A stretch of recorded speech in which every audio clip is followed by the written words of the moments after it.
Dollar value. The value of the dollar, because of inflation, is about 23 cents since there is no backing except for the labor and collateral, which is you and me.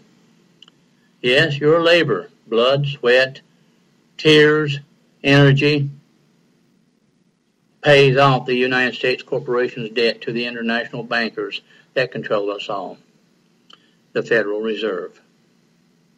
Another issue of concern to many is the role that foreign investors play in financing the debt.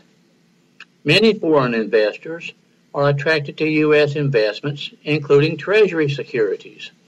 On the positive side, this foreign investment helped finance the huge United States federal budget deficit of the 1980s and 1990s and kept interest rates lower than they otherwise would have been. However, servicing the dollar debt financed by foreign savings can have negative implications for our economy. When we send principal and interest payments to foreign holders of our debt, the Federal Reserve, we are temporarily transferring wealth away from the United States corporation and the states. The net result is a reduction in your standard of living. In addition, an inflow of foreign savings tends to affect the strength and value of the dollar. Since Treasury securities can be purchased only with U.S. dollars, foreign demand for these securities increases the demand and value for dollars, raising the value of a dollar in foreign exchange markets.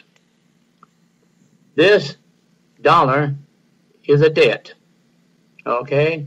Because as a democratic country, our society and economy is run by debt instruments. There is no actual money in the United States because there is no gold and silver backing for any of the money. This more highly valued dollar, by raising the price of U.S. goods in international terms, places further burdens on the economy, particularly for domestic producers who compete with foreign producers for sales both here and abroad. In the Fed monetizes the debt. If they monetize the debt, which they do, the result will be another burden, inflation, which is here.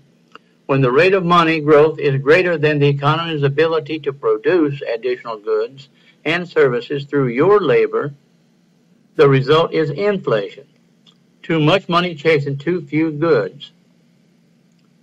Anytime the Federal Reserve needs extra money, they just print it with the U.S. Treasury printing presses, since they are in control of your life.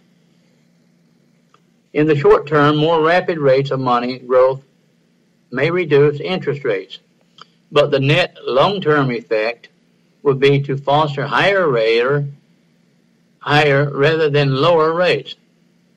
Another burden imposed by the debt is the government's interest payments.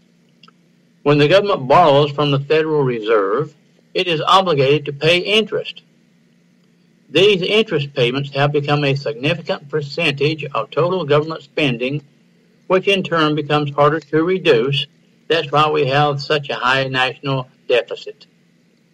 Now, you can use the government's debt to pay off your debts and loans at the Department of Debt Loan Payoff online at www.debtloanpayoff.com.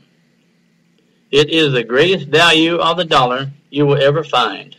This money species has been accepted by banks, but we don't know how much longer it will be accepted.